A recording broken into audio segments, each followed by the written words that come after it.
Selamat datang kembali di channel Otamega TV. Kali ini kita akan kembali membahas alur cerita kembali dari dunia dewa, part ke-21. Tidak usah lama-lama, kita langsung aja ke alur ceritanya. Di part sebelumnya, Kepala Sekte Gong Yuchen memanggil para tetua untuk memasuki alam rahasia naga sebagai bentuk penghargaan. Tapi yang sebenarnya mereka akan dijadikan tumbal teknik iblis darah. Para tetua yang tidak tahu niat jahat Kepala Sekte Gong Yuchen, tentu mereka sangat senang, karena itu impian mereka bisa masuk ke sana. King yang merasa curiga, dia menolak tawaran Kepala Sekte. King beralasan walaupun masuk ke sana, efeknya tidak terlalu besar baginya, dan King lebih memilih berlatih dengan kemampuannya sendiri. Penolakan King tentu membuat para tetua lainnya terkejut, karena memasuki alam rahasia naga merupakan kesempatan yang sangat langka. Ketika King izin pamit, Kepala Sekte mencoba membujuk King agar mau masuk ke sana, mengatakan cairan naga emas di alam rahasia naga bisa melewati hambatan kultivasi dan langsung menerobos ke tingkatan yang lebih tinggi lagi. Kepala Sekte takkan membiarkan King pergi begitu saja, karena baginya King orang yang paling pantas mati yang telah merusak rencananya.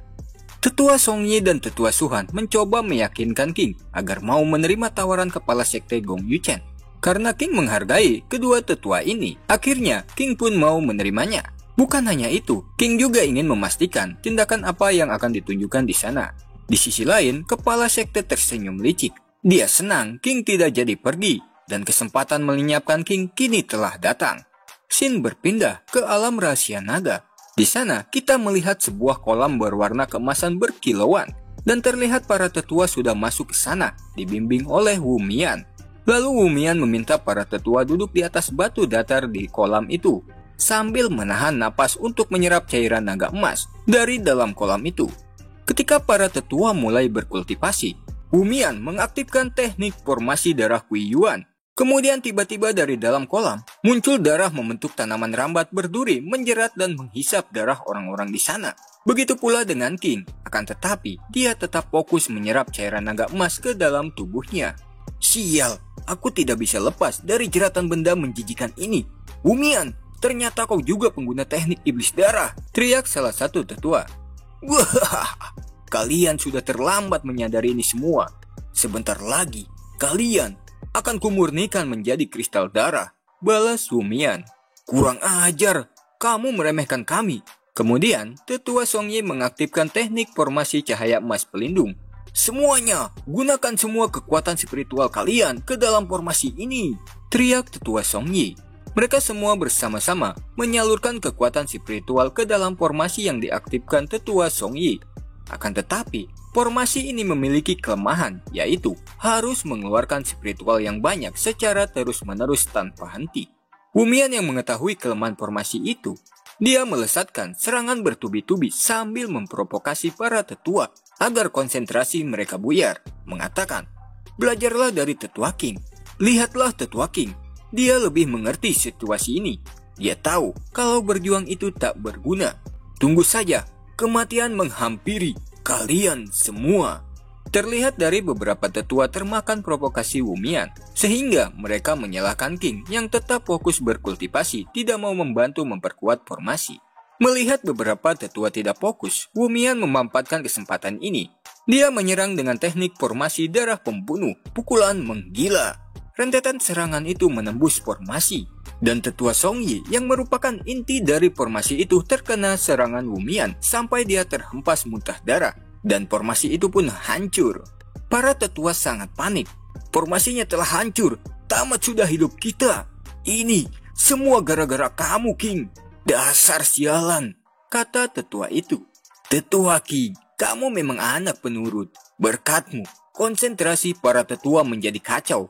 Kamu pantas mendapatkan hadiah dariku, yaitu orang yang pertama mati, teriak Wu Mian sambil melesatkan serangan teknik formasi darah pembunuh melesat ke arah King. Melihat itu, tetua Suhan berlari ke hadapan King untuk menghadang serangan Wu Mian dengan tubuhnya. Gadis cantik, ingin menyelamatkan pahlawannya ya? Saat serangan berbahaya mengarah kepada pahlawannya, sungguh menyentuh hati, kata Wu Mian. Sedangkan King yang dari tadi tidak ada respon sama sekali, sekarang dia tersenyum karena telah berhasil menerobos ke alam Yingdan. Lalu King menggendong tetua Suhan sembari menghancurkan serangan Wumian yang sedikit lagi mengenainya. King menurunkan tetua Suhan, dan King berterima kasih kepada tetua Suhan yang rela mau mengorbankan nyawa untuknya. Setelah itu, King mengarahkan pedangnya kepada Wumian, mengatakan, "Wumian, sudah waktunya bagimu membayar ini semua dengan nyawamu." Wah, jangan bercanda. Kamu pikir hanya karena sudah menerobos ke alam Yingdan, tingkat 3 sudah menjadi orang yang tak terkalahkan, balas Wumian. Lalu dia mengeluarkan aura iblis yang sangat kuat dan kembali mengatakan, "Kamu benar-benar sudah meremehkanku yang berada di alam misteri tingkat 7. Melihat itu, tetua Songye meminta King untuk tidak bertarung sendirian karena kekuatan Wumian lebih tinggi dari sebelumnya, dan menyarankan King untuk menggabungkan kekuatan, menahan serangan Wumian sambil menunggu kedatangan kepala sekte. King menjawab, "Tetua Song, jika kepala sekte datang, malahan itu sangat merepotkan. Jika tebakanku benar, kepala sekte Gong Yuchen adalah dalang dari semua insiden iblis darah. Apa aku benar?" tanya King kepada Wumian. "Tebakanmu memang benar, tapi itu sudah tidak ada gunanya lagi, karena kalian akan segera mati di sini," balas Wumian. Para tetua sangat terkejut mendengar kepala sekte Gong Yuchen dalang di balik insiden iblis darah. Mereka juga berpikir, jika kepala sekte datang, kematian akan segera menghampiri mereka. Di sisi lain, tetua Suhan dan tetua Songye meminta King segera pergi, dan mereka berniat akan mengulur waktu untuk King melarikan diri. Mendengar itu, Wumian tidak akan membiarkan tetua Songye menjalankan rencananya. Tapi ya, sebenarnya King gak bakalan pergi sih. Wumian mengeluarkan teknik iblis darah, ular darah penelan langit. Seekor ular darah raksasa muncul lalu melesat cepat ke arah King. Tetua Songye dan tetua Suhan memperingati King untuk segera pergi, karena King tidak akan mampu melawan ular darah itu. Pikir kedua tetua itu, "Kalian berdua, tenang saja, itu cuma cacing kok. Sekali tebas juga hancur," kata King. Kemudian King langsung melompat ke udara, menghindari serangan ular darah itu, lalu menebas ular darah dengan teknik pedang membelah langit dewa, pemusnah 10 arah. Sekali tebas, ular darah hancur berkeping-keping. Angin dari tebasan teknik pedang King yang begitu kuat membuat beberapa tetua terhempas. Setelah itu, King melesat ke hadapan Wumian menusukkan pedangnya, tapi tak begitu dalam, namun mengenai titik vitalnya. Dia berteriak kencang sangat kesakitan, hingga dia berlutut muntah darah. Ini mustahil. Jelas-jelas kekuatanku lebih tinggi darimu. Bagaimana mungkin aku bisa kalah? Kalau kau ingin tahu, tanya saja langsung kepada Raja Neraka, kata King sambil menebas leher Wumian, dan akhirnya Wumian pun mati. Di waktu yang sama, kepala sekte Gong Yuchen terkejut.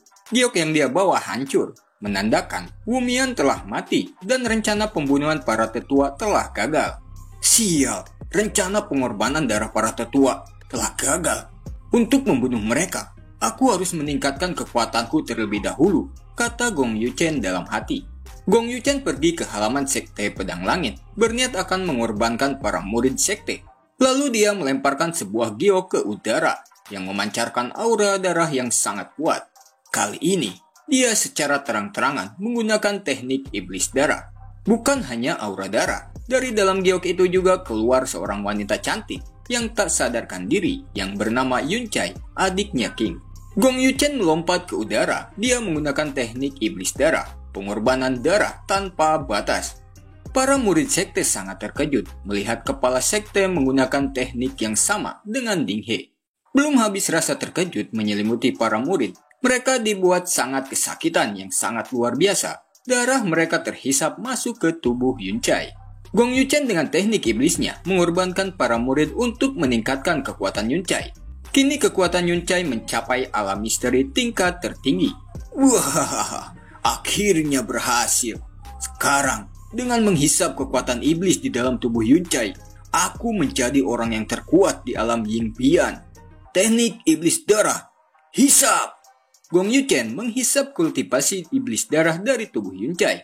Tak berselang lama, King bersama para tetua datang. Tetua Suhan melihat ke arah Gong Yuchen, mengatakan, "Tuan, cepat lihat itu. Itu adalah Dewi." Kepala sekte Gong Yuchen sepertinya sedang menyerap kultivasi Dewi. Tapi sayangnya, Gong Yu-chen telah selesai menghisap keluar iblis darah dari tubuh Yun-cai yang membentuk seperti sebuah pil. Lalu dia menelannya untuk menjadikan kultivasi Yun-cai menjadi miliknya dan melemparkan tubuh Yun-cai bagaikan sampah. King melesat menangkap tubuh adiknya yang meluncur ke bawah. King memanggil-manggil nama adiknya yang tak sadarkan diri. Tak berselang lama, Yun-cai membuka mata. Dia menangis melihat kakaknya yang sudah lama tak bertemu. Dia juga bersyukur bisa melihat wajah kakaknya sebelum mati. Gadis bodoh, kakakmu ada di sini. Aku tidak akan membiarkanmu mati. Istirahatlah, kamu akan baik-baik saja. Lalu King memasang segel ke tubuh Yun-cai untuk mencegah kematian adik tercintanya. Kemudian King meminta tetua Suhan untuk menjaga tubuh adiknya.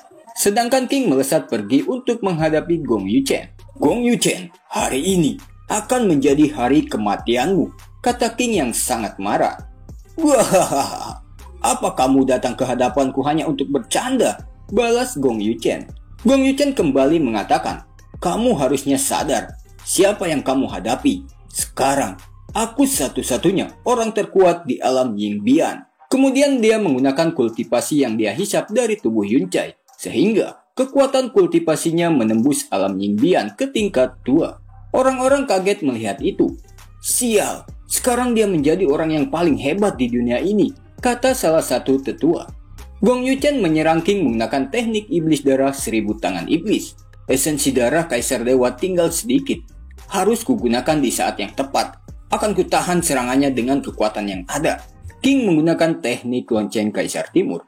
Pertahanan mutlak. Menahan serangan Gong Yu-chen. Perbedaan kekuatan yang jauh dan sebuah serangan darah yang membentuk tangan menyerang terus-menerus membuat teknik pertahanan King hancur berkeping-keping. Dan King juga melesat menghantam tanah. Gong Yu-chen tertawa terbahak-bahak. Wah, dia berpikir King telah mati. Aku orang yang terkuat. Tidak ada satupun yang bisa menjadi lawanku. Cih, jangan terburu-buru berkata seperti itu. Masih ada aku, kata King. Sepertinya, untuk melawan Gong Yu-chen harus menggunakan esensi darah Kaisar Dewa sekarang juga, kata King dalam hati. Ternyata, kamu belum mati. Aku akui kemampuanmu, balas Gong Yu-chen. Hahaha, mana mungkin serangan seperti itu bisa membunuhku. Sekarang, giliranku.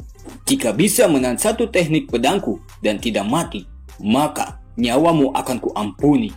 Mendengar itu, Gong Yu-chen sangat marah mengatakan, kurang ajar, jangan sombong kau. Kali ini, aku akan kirim kamu ke neraka. Lalu dia mengeluarkan sebuah teknik pamungkasnya, teknik iblis darah, cakaran iblis.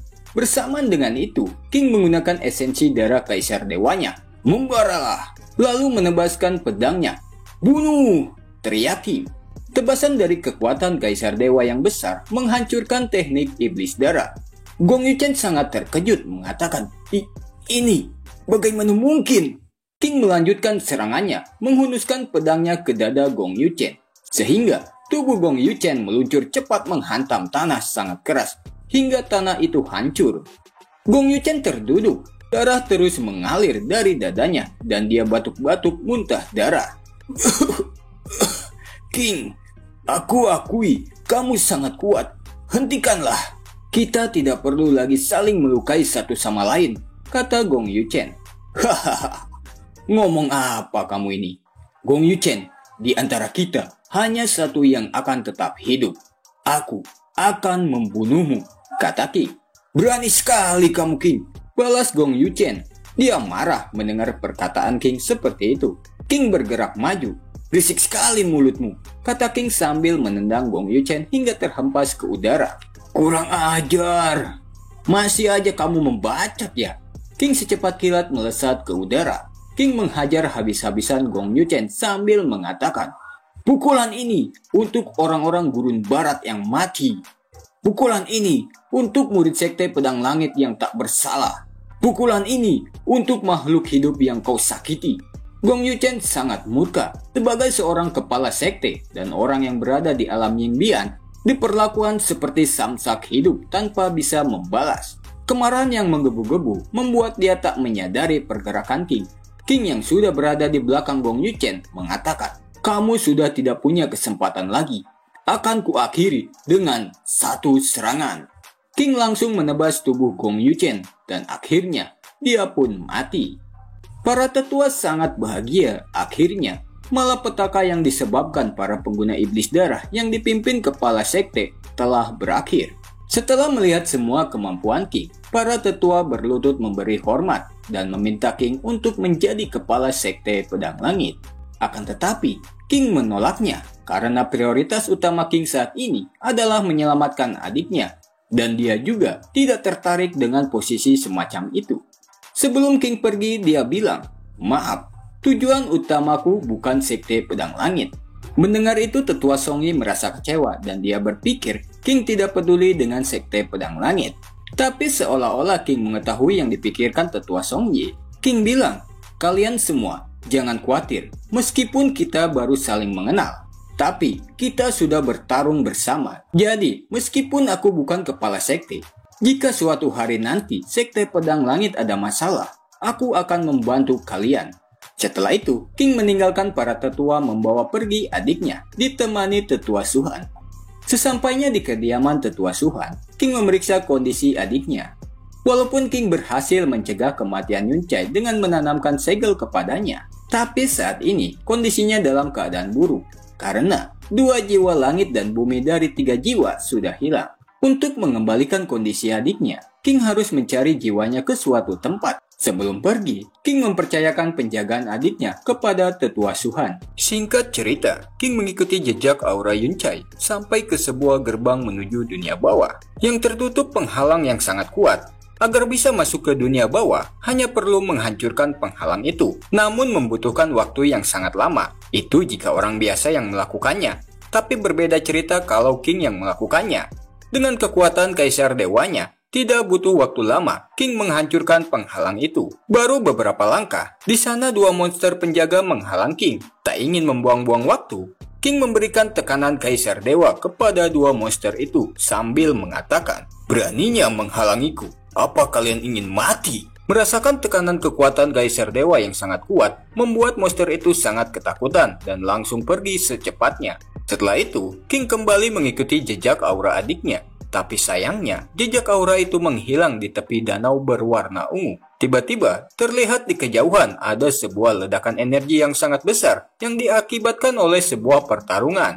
Dan King juga merasakan ada aura yang cukup familiar dari arah ledakan itu. Lalu King bergerak ke sana secepatnya. Di sisi lain, di tempat di mana terjadinya ledakan, di sana terlihat Li Ranju sedang melawan ular raksasa. Li Ranju datang ke dunia bawah untuk merebut api neraka yang dimiliki ular raksasa itu. Singkatnya, dalam pertarungan itu Li Ranju terkena serangan api neraka dari ular raksasa itu hingga muntah darah. Ular raksasa kembali menembakkan api neraka menyerang Li Ranju. Li Ranju yang tak berdaya, dia berpikir akan segera mati di tempat ini.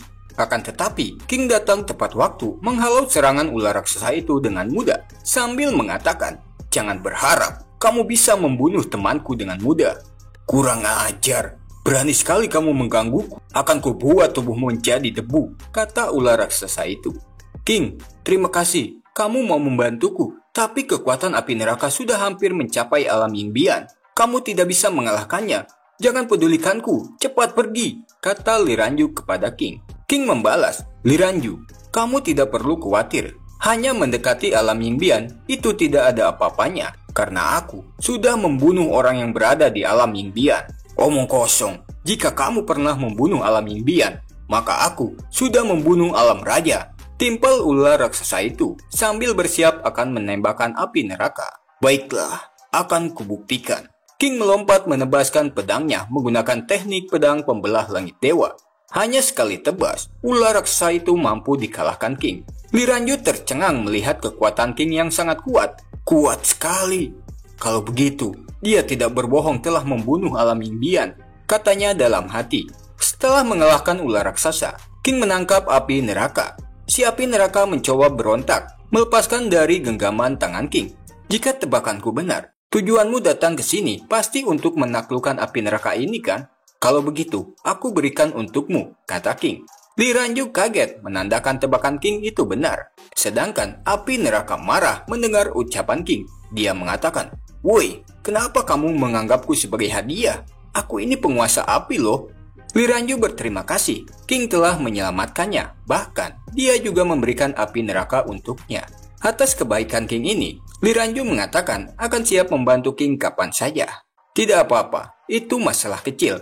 Tapi aku memang sedang membutuhkan bantuanmu kali ini. Setelah memurnikan api neraka ini, dengan kekuatannya, bantu aku melacak keberadaan dua jiwa adikku yang jatuh ke dunia bawah ini karena berbagai alasan. Kemudian, King langsung membantu Li Ranju memurnikan api neraka dengan teknik 12 kaisar abadi. Tanpa butuh waktu lama dan tanpa ada hambatan apapun, King selesai memurnikan api neraka ke tubuh Li Ranju.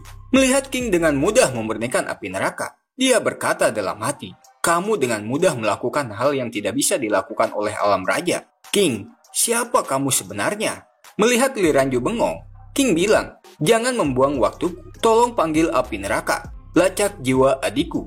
Lalu Li Ranju memanggil api neraka dan memerintahkan untuk mengikuti permintaan King. King menunjukkan giok milik adiknya, mengatakan, "Ini giok adikku, cepat lacak dia berdasarkan aura yang ada di giok ini." Setelah itu, secepat kilat api neraka melesat mencari jiwa Yuncai, dan dia juga mencarinya dengan tekniknya mata neraka. Tak berselang lama, dia melihat dua jiwa Yuncai di puncak gunung es. Akan tetapi, dia dalam keadaan bahaya. Jiwa Yuncai sedang dikepung laba-laba Dementor. Ini buruk. Melihat situasinya seperti ini, dia tidak bisa bertahan lama. "Aku harus bergegas kembali," katanya. Kemudian api neraka secepatnya kembali ke tempat King. Sesampainya di sana, api neraka memberitahu lokasi jiwa Yuncai dan juga kondisinya yang dalam keadaan bahaya. Tanpa berkata apapun, King melesat secepat kecepatan cahaya, membuat Li Ranju dan api neraka terkejut melihat kecepatan King di luar nalar. "Ayo pergi, jangan bengong saja, kita juga harus pergi," kata Li Ranju kepada api neraka. Beralih ke King, ketika sampai di sana, dia langsung menghabisi laba-laba Dementor yang mendekati jiwa Yuncai.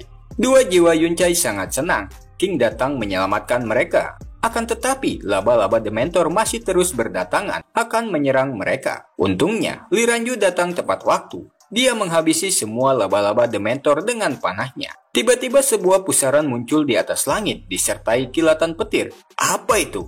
kata King yang baru pertama kali melihatnya.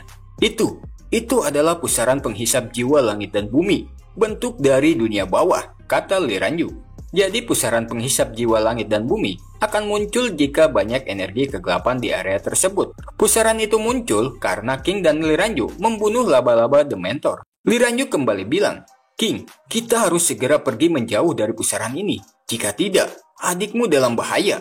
Baru saja Li Ranju selesai berbicara, pusaran itu menarik kedua jiwa Yuncai sangat cepat, sehingga King tidak sempat bertindak. "Sial, selesai sudah. Selain menghancurkan pintu pusaran, kita tidak bisa berbuat apa-apa. Mereka akan menyatu dengan dunia bawah," kata api neraka yang mengetahui segalanya. "Apa? Menghancurkan pintu pusaran bisa menyelamatkan mereka?" tanya King. Api neraka menjawab, "Iya benar, hal yang sama seperti ini pernah terjadi. Orang itu menyelamatkan orang yang berharga baginya.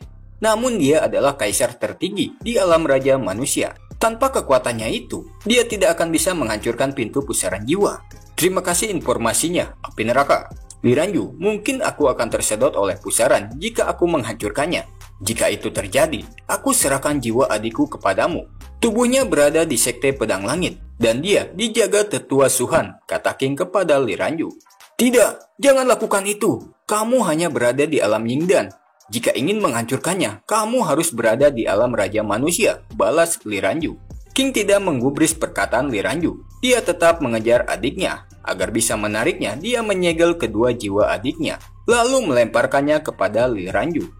Kemudian King menggunakan semua esensi darah Kaisar Dewa dan menggunakan teknik pedang pembelah langit dewa. King menebas pintu pusaran jiwa hingga terbelah, dan juga tebasannya membelah dimensi. King yang kehabisan kekuatan spiritual, dia terjatuh masuk ke dalam celah dimensi. Li Ranju hanya bisa terdiam melihat itu. Dia tak bisa berbuat apa-apa. Lalu celah dimensi itu tertutup kembali. Apa King mengetahui ini akan terjadi? Tapi, "King, kamu tidak perlu khawatir. Aku pasti akan membawa adikmu kembali," kata Li Ranju dalam hati. Di sisi lain, King berada di ruang hampa dalam keadaan tak sadarkan diri. Dilindungi sebuah kekuatan spiritual, kemungkinan itu berasal dari sarung pedangnya. Bagaimanakah nasib King ke depannya? Tunggu video kelanjutannya tetap di channel Otamega TV.